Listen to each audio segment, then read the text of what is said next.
৩৫ বছর পর চাকসু নির্বাচন আজ সকাল ৯টা থেকে ৪টা পর্যন্ত ভোট গ্রহণ। আইন শৃঙ্খলা বাহিনীর ব্যাপক প্রস্তুতি।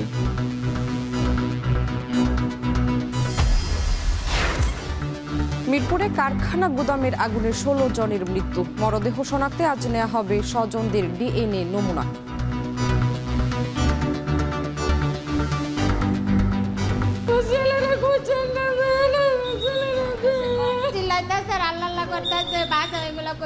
তার কোনো কথা আমি শুনি নাই।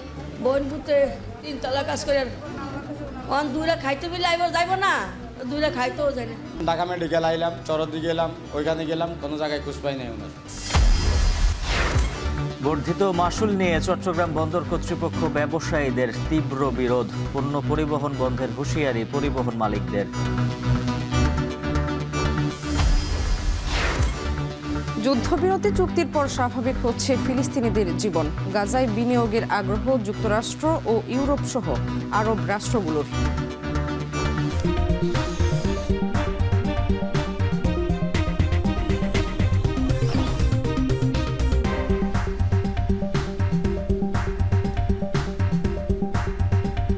শুনছিলেন শিরোনাম। স্বাগত এখন সকালে, সঙ্গে আছে আমরা দুজন, আমি উজ্জ্বল হাফিজ এবং আমি শামীমা শাম্মী। দীর্ঘ ৩ যুগ পর চাকসু নির্বাচন অনুষ্ঠিত হতে যাচ্ছে আজ সকাল ৯টা থেকে ৪টা পর্যন্ত ভোট গ্রহণ। এরই মধ্যে কেন্দ্রে কেন্দ্রে প্রস্তুতি সম্পন্ন হয়েছে। স্বচ্ছ ব্যালট বাক্স পৌঁছে দেওয়া হয়েছে কেন্দ্রে। তবে অমোচনীয় কালি ব্যালট পেপার ভোট গ্রহণের আগে কেন্দ্রে পৌঁছাবে। ৪ শতাধিক নির্বাচনী কর্মকর্তা নিয়োগ দেওয়ার কথা জানিয়েছে বিশ্ববিদ্যালয় প্রশাসন। ব্যালট পেপারে গোপন কোড ব্যবহারের মাধ্যমে সর্বোচ্চ স্বচ্ছতা নিশ্চিতের চেষ্টা করা হয়েছে বলে জানিয়েছে প্রশাসন। চাকসু নির্বাচনে কেন্দ্রীয় ও হল সংসদ মিলিয়ে মোট প্রার্থী ৯০৮ জন। নির্বাচনে অংশ নিচ্ছে ছাত্রদল, ছাত্র শিবির সহ ১৩টি প্যানেল। আজকের নির্বাচনে প্রায় ২৭,৫০০ শিক্ষার্থী ভোটের মাধ্যমে নিজেদের প্রতিনিধি নির্বাচিত করবেন।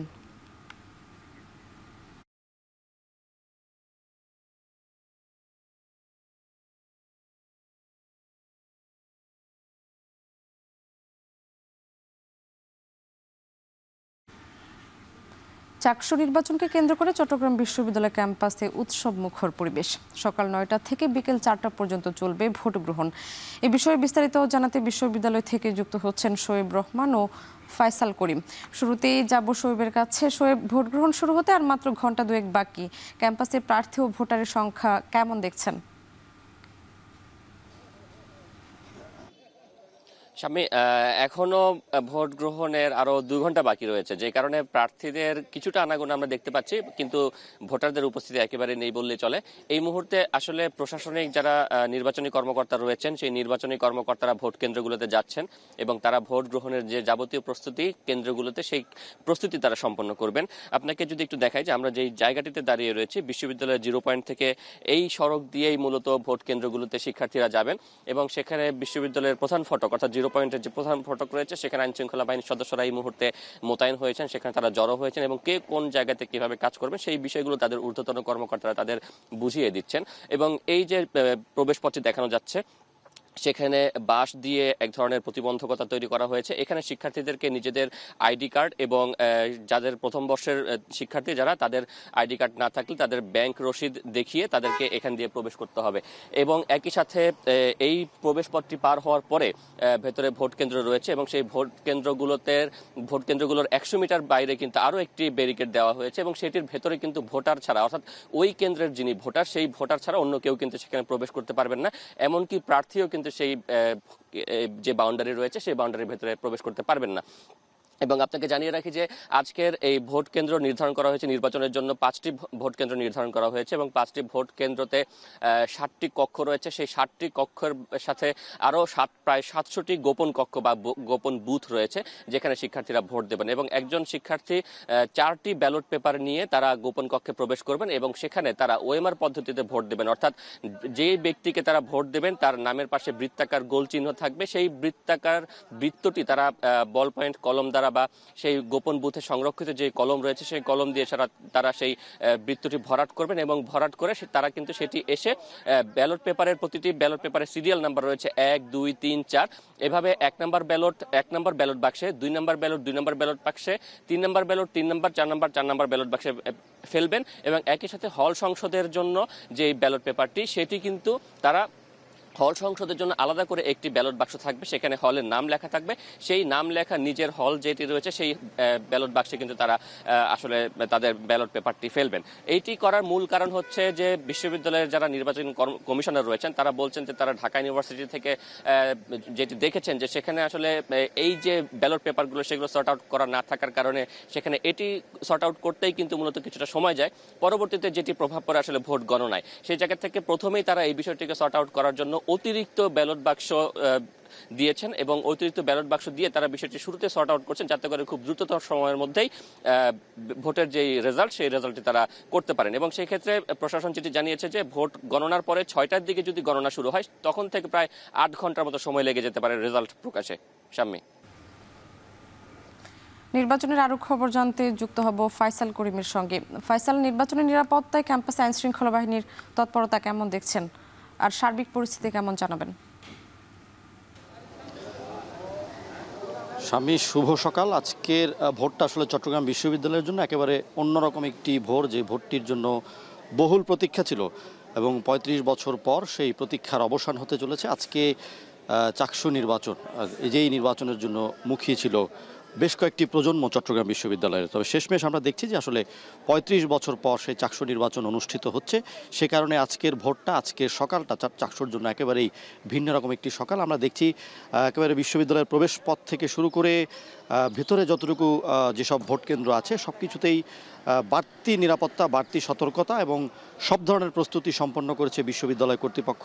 আমরা দেখছি আইন শৃঙ্খলা বাহিনীর পর্যাপ্ত উপস্থিতি এবং আজকে আমরা আইন শৃঙ্খলা বাহিনীর যারা কর্মকর্তা আছেন তাদের সাথে কথা বলে যেটি নিশ্চিত হয়েছে যে মোট প্রায় 1200-এর মতো আসলে আইন শৃঙ্খলা বাহিনীর সদস্য মোতায়েন করা হবে। তার মধ্যে অধিকাংশই থাকবে পুলিশ, 1000-এর মতো পুলিশ পুরো ক্যাম্পাস জুড়ে আজকে মোতায়েন করা হবে এবং বেশ কয়েকটি পয়েন্টকে গুরুত্ব দিয়ে তারা আসলে নিরাপত্তার বিষয়টি বিবেচনা করছেন। এবং পুরো ক্যাম্পাস জুড়ে আমরা যেটি জেনেছি যে 250-র মতো সিসিটিভি ক্যামেরা বসানো হয়েছে। গোপন কক্ষ ছাড়া অধিকাংশ ভোট কেন্দ্র এবং ভোট কেন্দ্রের বাইরের যেসব স্থানকে ঝুঁকিপূর্ণ মনে করেছেন কিংবা বিবেচনায় নিয়েছে কর্তৃপক্ষ সেসব স্থানে সিসিটিভি ক্যামেরা বসানো হয়েছে। এবং আমরা দেখছি যে পুলিশের বিভিন্ন যান কিন্তু ইতিমধ্যেই ক্যাম্পাসে অবস্থান নিয়েছে।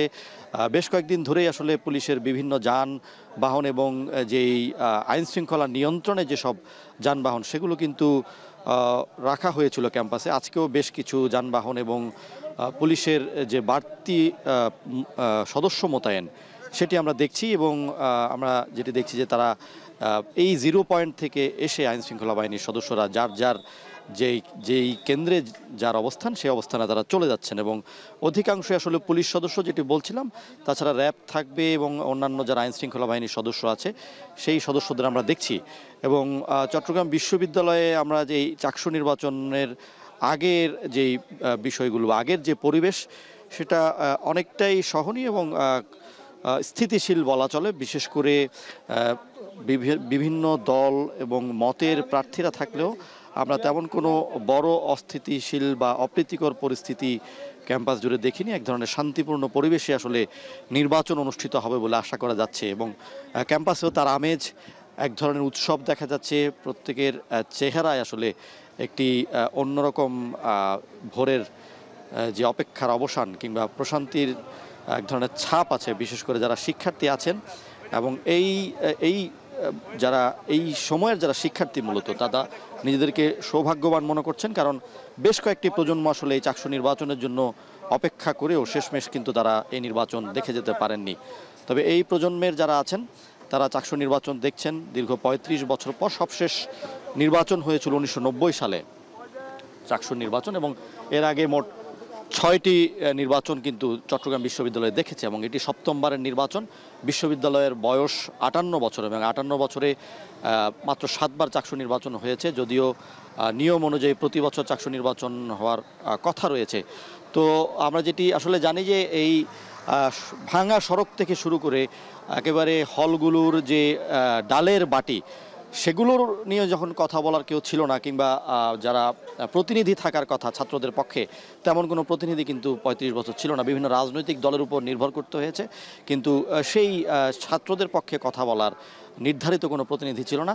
তো এই চাকসু নির্বাচনের মধ্য দিয়ে আশা করা যাচ্ছে সেই প্রতিনিধি শিক্ষার্থীরা নির্বাচন করবেন এবং চাকসু মধ্য দিয়ে চট্টগ্রাম বিশ্ববিদ্যালয়ের দীর্ঘদিনের বহু দাবি দেওয়া রয়েছে, যে দাবি দেওয়াগুলো তারা পূরণ করতে পারবেন বলে আশা করছেন শিক্ষার্থীরা। তবে বিশ্ববিদ্যালয়ের যেহেতু শহর থেকে 23 থেকে 24 কিলোমিটার দূরে, সেহেতু আমরা দেখছি যে যানবাহনের ক্ষেত্রে এক ধরনের প্রতিবন্ধকতা আছে।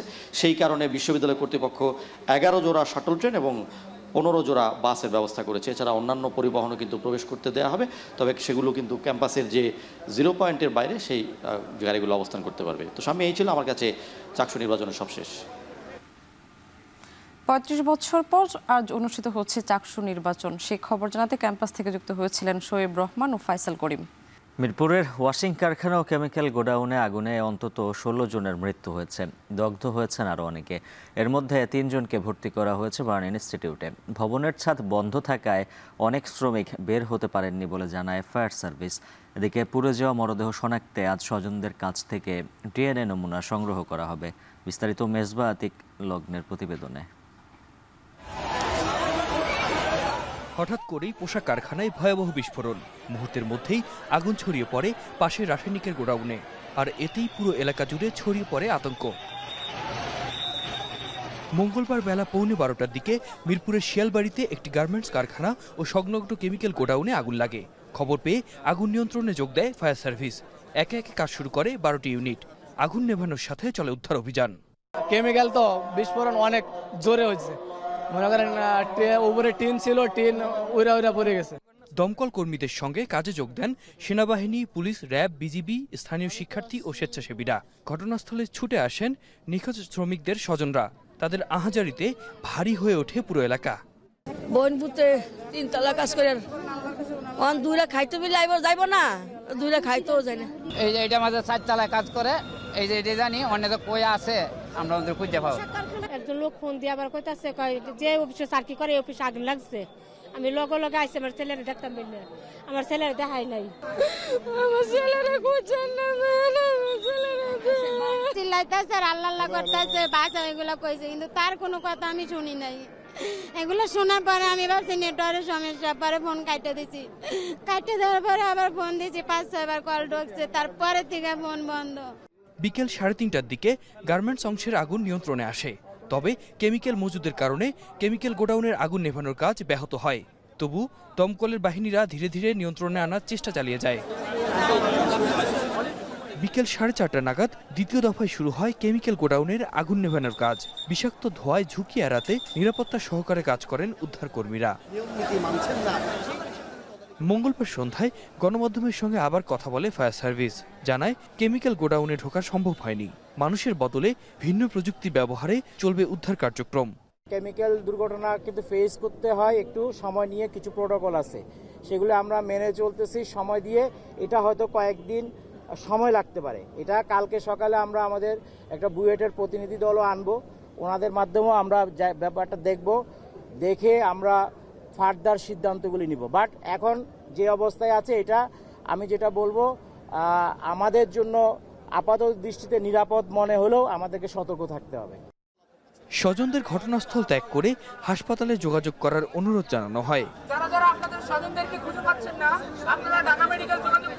এতে আলামত সংগ্রহে কাজ করছে সিআইডি ক্রাইম সিন ও কেমিক্যাল ল্যাব বিশেষজ্ঞ দল। আতিক মেজবা লগ্ন, এখন ঢাকা।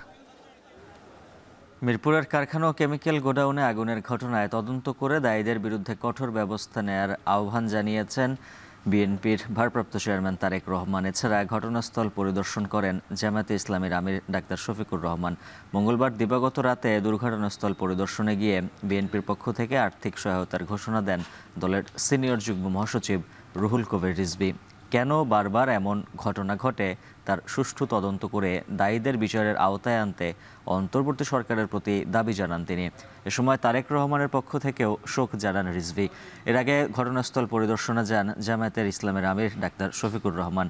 আগুনে নিহত প্রত্যেক পরিবারকে 1 লাখ টাকা করে সহায়তার ঘোষণা দেন তিনি। বলেন, দুর্ঘটনা রোধে অবৈধ প্রতিষ্ঠানগুলো নিয়ন্ত্রণ করা জরুরি।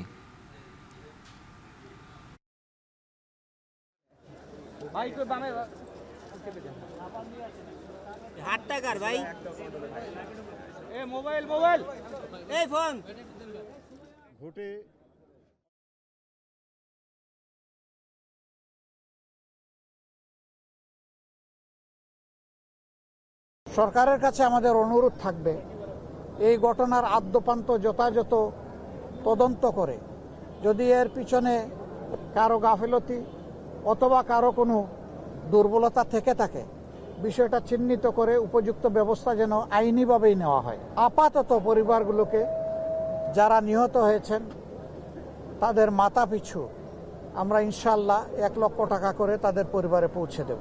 সুষ্ঠু তদন্তের মাধ্যমে যারা দায়ী তাদের বিচার দাবি করছি এবং অবশ্যই এই যে ঘটনাগুলো বারবার ঘটছে, পুনরাবৃত্তি হচ্ছে, এগুলো জবাবদিহিতার আওতায় নিয়ে এসে যাতে আর কেউ কোনোদিন কোনো নেগলিজেন্সের জন্য, কোনো অবহেলার কারণে যেন আর কোনো মানুষের জীবন না যায়। 3 দিনের ইতালি সফর শেষে দেশের উদ্দেশ্যে রওনা দিয়েছেন বাংলাদেশের অন্তর্বর্তী সরকারের প্রধান উপদেষ্টা ডক্টর মোহাম্মদ ইউনূস। স্থানীয় সময় মঙ্গলবার সন্ধ্যা 7টা 41 রোমের ফিউমিসোনো বিমানবন্দর থেকে ঢাকার উদ্দেশ্যে রওনা দেন প্রধান উপদেষ্টা।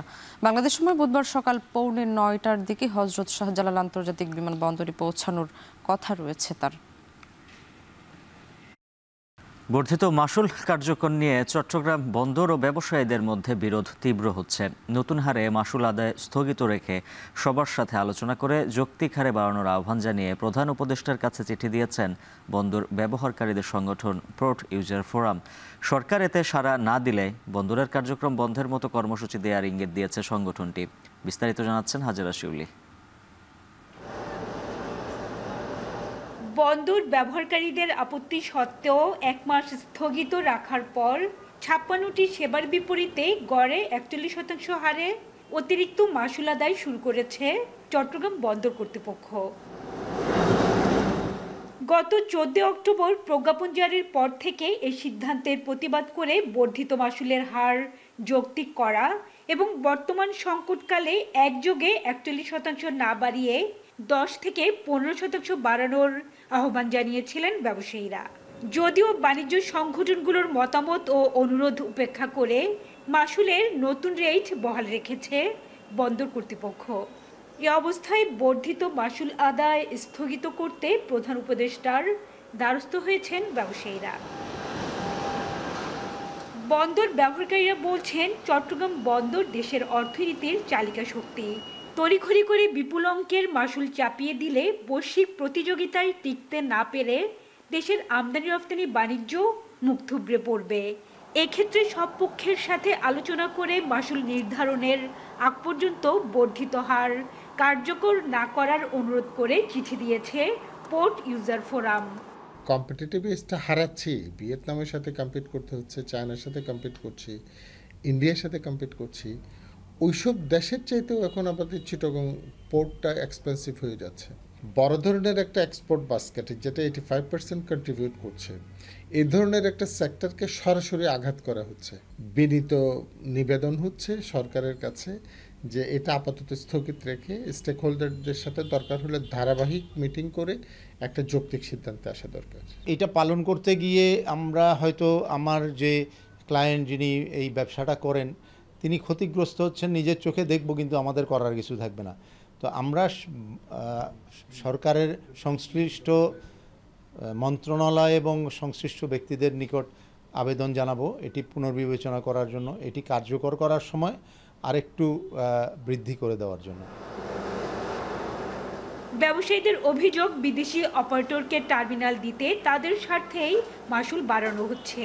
এতে কন্টেনার প্রতি আমদানি রপ্তানি পণ্য পরিবহনে মোট খরচ বাড়বে 12 থেকে 14,000 টাকা। যা বহন করতে হবে ভোক্তাকে। সরকার মাসুল স্থগিতের আহ্বানে সাড়া না দিলে বন্দরে সেবাদানকারী প্রতিষ্ঠানগুলো তাদের কার্যক্রম বন্ধের মতো কর্মসূচি দিতে পারে বলে ইঙ্গিত দিয়েছে পোর্ট ইউজার ফোরাম। পোর্টে ২,০০০ থেকে ২,৫০০ কোটি টাকা প্রতি বছর লাভ করে। তো তাহলে আমার প্রবলেমটা কোথায়? কেন বাড়াতে হলো? এটা কি সম্ভব? এটা হয় কোনো দেশে? এক লাফে ৪১% ট্যারিফ বাড়ানো, ৫%, 10% বাড়ায় বেশির বেশি, ৪১% কেমনে বাড়ায়? কার স্বার্থে বাড়ানো হচ্ছে? এদিকে বন্দরে প্রবেশের গেট পাস ও ট্রাক ও কাভার্ড ভ্যানের পাশের ফি প্রায় ৫ গুণ বাড়ানোয় ক্ষুব্ধ পরিবহন মালিকরা। বিনা নোটিশে হুট করে নেয়া এই সিদ্ধান্তের নিন্দা জানিয়ে প্রয়োজনে বন্দর থেকে পণ্য পরিবহন বন্ধ রাখার হুমকি দিয়েছেন সংশ্লিষ্টরা।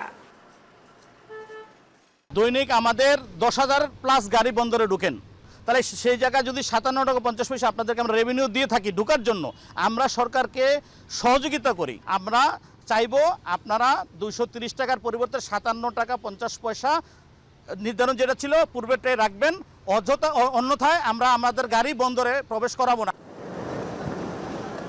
এদিকে প্রজ্ঞাপন জারির পর ৩ মাস সময় না দিয়ে বর্ধিত মাসুল কার্যকর করা বেআইনি ও এই মাসুল দেশের স্বার্থের পরিপন্থী দাবি করে প্রজ্ঞাপন প্রত্যাহারের লিগ্যাল নোটিশ দিয়েছে বাংলাদেশ মেরিটাইম ল সোসাইটি।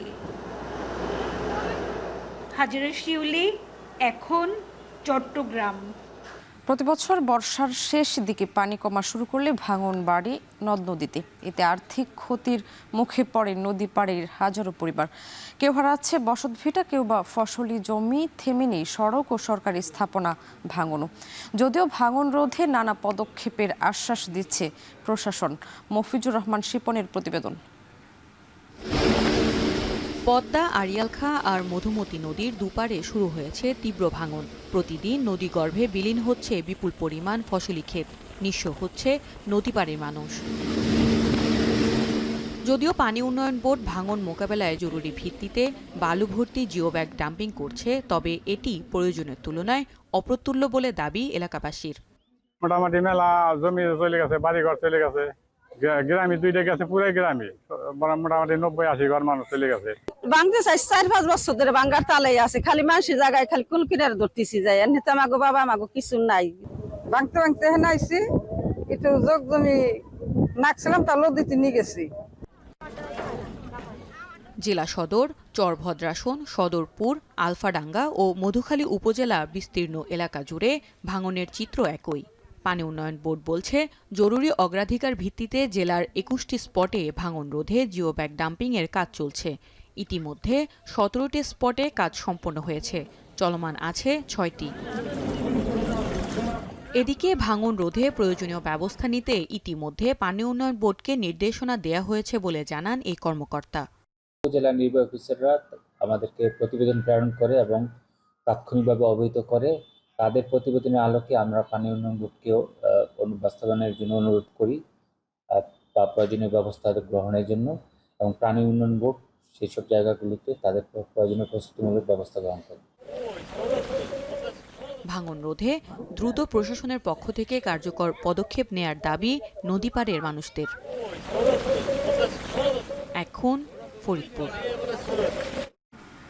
রেডক্রসের কাছে আরও 4 মৃত ইসরায়েলি জিম্মির কফিন হস্তান্তর করেছে হামাস। এদিকে গোষ্ঠীটি নিজ থেকে অস্ত্র ত্যাগ না করলে তাদেরকে বাধ্য করা হবে বলে হুঁশিয়ারি দিয়েছেন মার্কিন প্রেসিডেন্ট ডোনাল্ড ট্রাম্প। মঙ্গলবার সাংবাদিকদের প্রশ্নের জবাবে ট্রাম্প জানান, সহিংসতার মাধ্যমে হলেও হামাসকে নিরস্ত্রীকরণ করা হবে। মার্কিন গণমাধ্যম এক্সিওস পোর্টাল বলছে, রকেট ও ক্ষেপণাস্ত্রের মতো ভারী অস্ত্র হস্তান্তরে রাজি থাকলেও বন্দুক ছাড়তে চায় না হামাস। এদিকে যুদ্ধ বিধ্বস্ত গাজায় ত্রাণ সামগ্রী বাড়াতে চায় মানবাধিকার সংগঠনগুলো। তবে ইসরায়েলি সব জিম্মির মরদেহ হস্তান্তর না করায় গাজায় প্রবেশ করা ট্রাকের সংখ্যা কমিয়ে দিতে পারে তেল আবিব। যুদ্ধবিরতির প্রথম ধাপে এখন পর্যন্ত 8 নিহত ইসরায়েলি জিম্মির মরদেহ হস্তান্তর করেছে হামাস। অন্যদিকে দক্ষিণ লেবাননে নতুন করে বিমান হামলা চালিয়েছে ইসরায়েল। এতে আহত হয়েছেন কমপক্ষে 3 জন।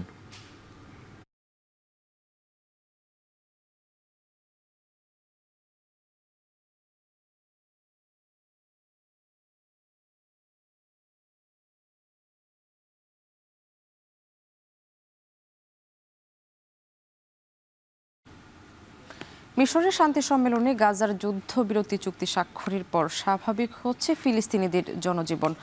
স্থল সীমান্তের পাশাপাশি সমুদ্র পথেও গাজাবাসীর জন্য আসছে ত্রাণ সহায়তা। এদিকে পরিষ্কার করা হচ্ছে ধ্বংসাবশেষ।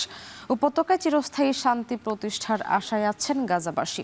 গাজার পুনর্নির্মাণে বিনিয়োগ করার আগ্রহ প্রকাশ করেছে ইউরোপ ও যুক্তরাষ্ট্র সহ আরব রাষ্ট্রগুলো। বিস্তারিত জানাচ্ছেন তানভীর জনি। যুদ্ধ আপাতত বন্ধ হলেও থামেনি ফিলিস্তিনিদের বেঁচে থাকার সংগ্রাম। 2 বছরের যুদ্ধে লণ্ডভণ্ড গোটা গাজা উপত্যকা, ভেঙে পড়েছে স্বাস্থ্য ব্যবস্থা।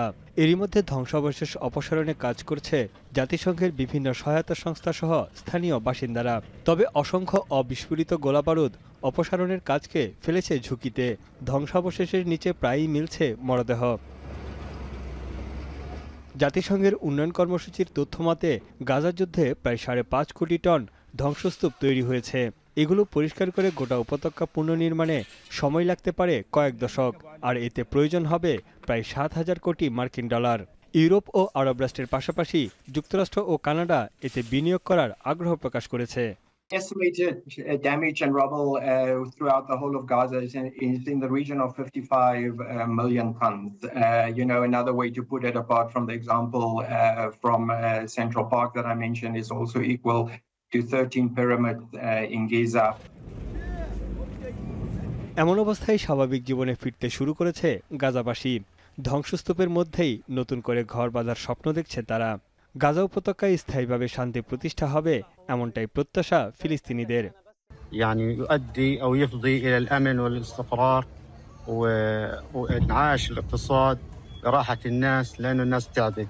الله يعطي الصحة والعافية لكل شاب مقاوم ومجاهد. هم مش خايفين عليك ولا على شعبك، هم خايفين على الشعب الإسرائيلي.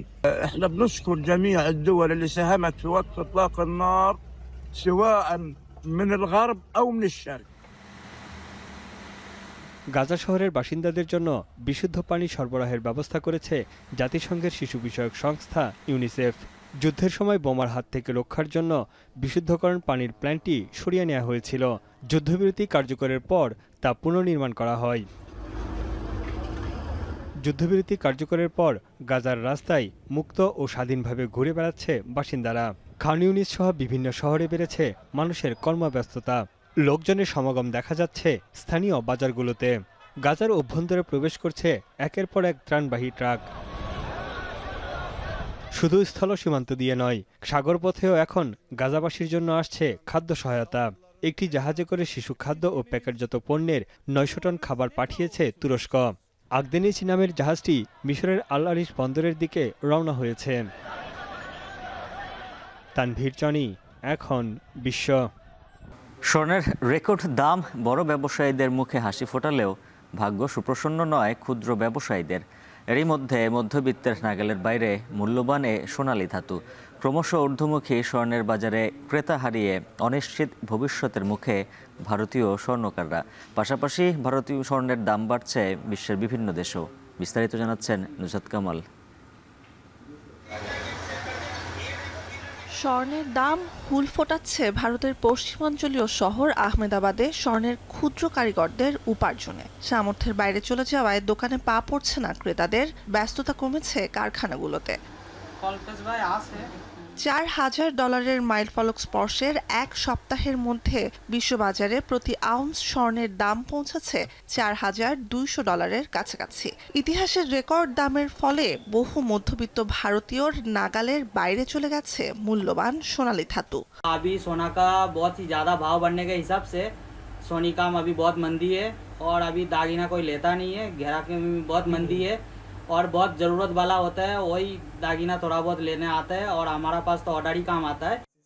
বছরের 9.5 মাসে বিশ্ববাজারে স্বর্ণের দাম বেড়েছে 56%, যে হার এক বছর আগে একই সময় ছিল 27%। ভারতে 24 ক্যারেটের প্রতি 10 গ্রাম স্বর্ণের দাম 1,28,000 রুপি ছাড়িয়ে গেছে।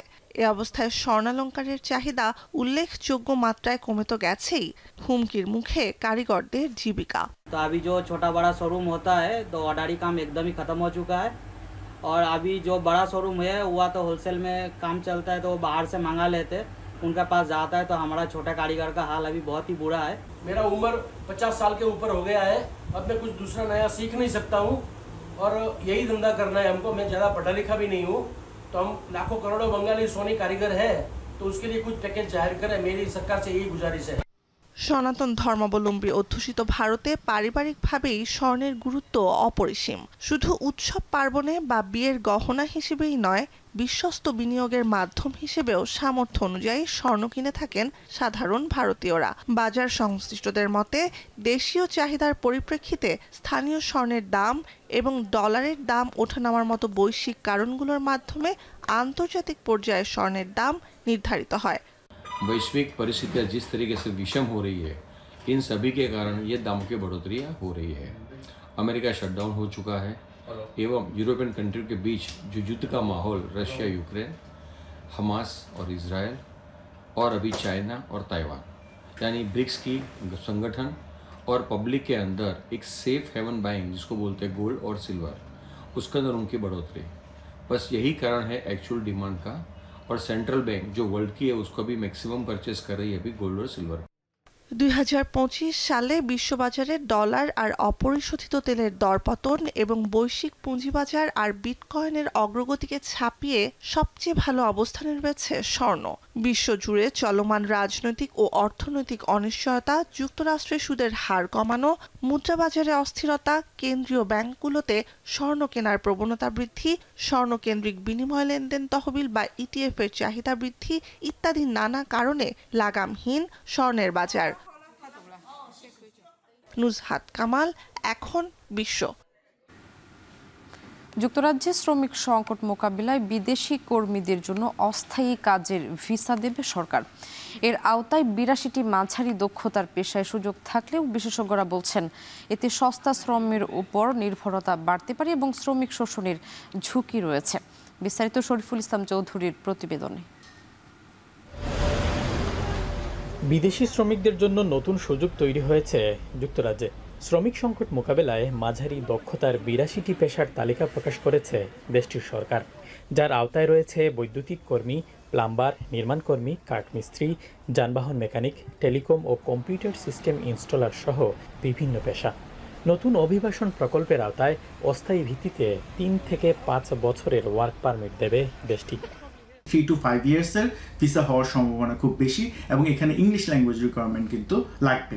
যদিও এখানে এক্সপেক্ট করা যায় যেহেতু আরকিউএফ লেভেল 3 to 5, এখানে ইংলিশ ল্যাঙ্গুয়েজটা বেসিক লেভেলের ইংলিশ ল্যাঙ্গুয়েজমেন্ট রিকোয়ার্ড হবে। ইংলিশ চ্যানেলে অনিয়মিত পথে নৌকায় অভিবাসী আগমন নিয়ে দেশটির ভোটারদের মধ্যে উদ্বেগ বেড়েছে। মতামত জরিপে পপুলিস্ট দল রিফর্ম ইউকের চেয়ে লেবার পার্টি পিছিয়ে থাকার কারণে প্রধানমন্ত্রী কিয়ার স্টারমারও চাপে পড়েছেন। পাশাপাশি মন্থর অর্থনীতি এবং কিছু খাতে কর্মী ঘাটতি সংকটও দেশটিতে তীব্র হয়ে দেখা দিয়েছে। অনেকের মতে মূলত ভোটারদের মন জয়ের লক্ষ্যেই অভিবাসনের বিষয়ে আরও কঠোর অবস্থান নেয়ার চেষ্টা করছে সরকার। এই দেশে হয়তো বা ফিউচারের পরবর্তীতে হয়তো সেটেলমেন্ট রুটটা থাকবে না, হয়তো এমনভাবে হয়তো মিডল ইস্ট কান্ট্রিগুলোর মতো হবে যে আপনি আসবেন 5 বছর 10 বছর 15 বছর 20 বছর কাজ করবেন, কাজ করে চলে যেতে হবে। যুক্তরাজ্যে বর্তমানে প্রায় 7,61,000 শ্রমিকের ঘাটতি রয়েছে। নির্মাণ, যানবাহন ও প্রযুক্তি খাতে ঘাটতি বেশি। সরকারের এমন উদ্যোগকে সাধুবাদ জানিয়েছেন অনেকে। সরকার চাচ্ছে যে একই পাশে তারা ইমিগ্রেশন নিয়ন্ত্রণ করবে কিন্তু অর্থনৈতিক প্রবৃত্তিও বজায় রাখবে। সরকার তাদের মতো চিন্তা করে যে 82টি ক্ষেত্র তৈরি করেছে, সেই ক্ষেত্রে লোকজন আসবে। কিন্তু লোকজন যদি আসে তাহলে যে জিনিসটা হবে, লোকজন কাজ করতে আসলে যদি শর্টেজ অকুপেশন লিস্টে যদি কেয়ার ভিসা কেয়ার সেক্টর যদি ইনক্লুড নাও থাকে, কিন্তু লোকজন আসলে সে হয়তো বা বাড়তি হিসেবে এক্ষেত্রে কাজ করতে পারবে। সুতরাং কর্মীরা আসলে কোনো না কোনোভাবে প্রত্যেকটা সেক্টরই লাভবান হয়ে যায়। 2026 সালের জুলাই মাসে পর্যালোচনার দ্বিতীয় ধাপে এই পেশার তালিকা চূড়ান্ত করা হবে। কানাডা এবং অস্ট্রেলিয়ায় একই ধরনের পরিকল্পনা বিদ্যমান রয়েছে।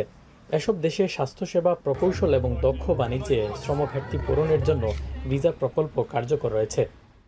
কর্মী সংকটে যুক্তরাজ্য জুড়ে শত শত রেস্টুরেন্ট ও ছোট প্রতিষ্ঠান বন্ধ হলেও সরকার সে বিষয়ে গুরুত্ব না দেয়ায় ক্ষোভ প্রকাশ করেছেন ব্যবসায়ী নেতৃবৃন্দ।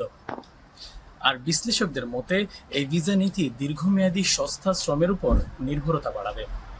পাশাপাশি শ্রমিকরা এতে কম মজুরি ও শোষণের শিকার হতে পারে বলেও সতর্ক করেছে বিভিন্ন মানবাধিকার সংগঠন। শরীফুল ইসলাম চৌধুরী, এখন লেবানন। আফ্রিকার দেশ মাদাগাস্কারের ক্ষমতা গ্রহণ করেছে দেশটির সেনাবাহিনী। মঙ্গলবার দেশটির রাষ্ট্রপতি প্রাসাদের সামনে সামরিক শাখার ইউনিট ক্যাপসাটের প্রধান সামরিক সরকার গঠনের নির্দেশ দেন। পাশাপাশি ঘোষণা দেন আগামী 2 বছরের মধ্যে নির্বাচন অনুষ্ঠানেরও। সোমবার রাতে হত্যা থেকে বাঁচতে নিরাপদ আশ্রয়ে থাকার কথা জানান মাদাগাস্কারের প্রেসিডেন্ট অ্যান্দ্রি রাজোয়েলিনা। দেশটির সামরিক শাখা ও বিরোধী রাজনৈতিক দলের দাবি রোববার দেশ ছেড়ে পালান রাজোয়েলিনা। এদিকে সামরিক বাহিনী ক্ষমতা নেয়ায় মাদাগাস্কারের রাজধানীতে উল্লাসে নামেন জনগণ। মূলত বিদ্যুৎ ও পানির সংকটকে কেন্দ্র করে শুরু হওয়া জেনজি আন্দোলন রূপ নেয় সরকার বিরোধী আন্দোলনে। এতে 3 সপ্তাহের মধ্যেই পতন ঘটে মাদাগাস্কারের সরকার ব্যবস্থার।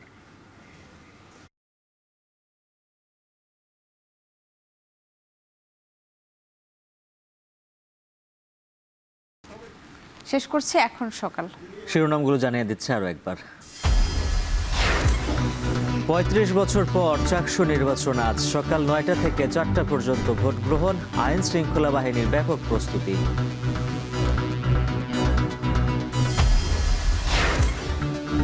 মিরপুরে আগুনে নিহতদের মরদেহ হস্তান্তর ডিএনএ পরীক্ষার পর। ঘটনার পুনরাবৃত্তি ঠেকাতে কঠোর ব্যবস্থার তাগিদ।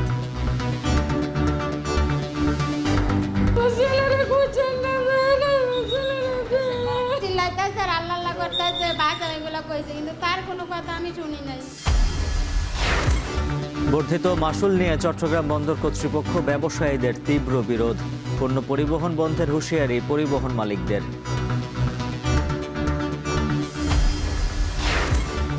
যুদ্ধবিরতি চুক্তির পর স্বাভাবিক হচ্ছে ফিলিস্তিনিদের জীবন। গাজায় বিনিয়োগের আগ্রহ যুক্তরাষ্ট্র ও ইউরোপ সহ আরব রাষ্ট্রগুলোর।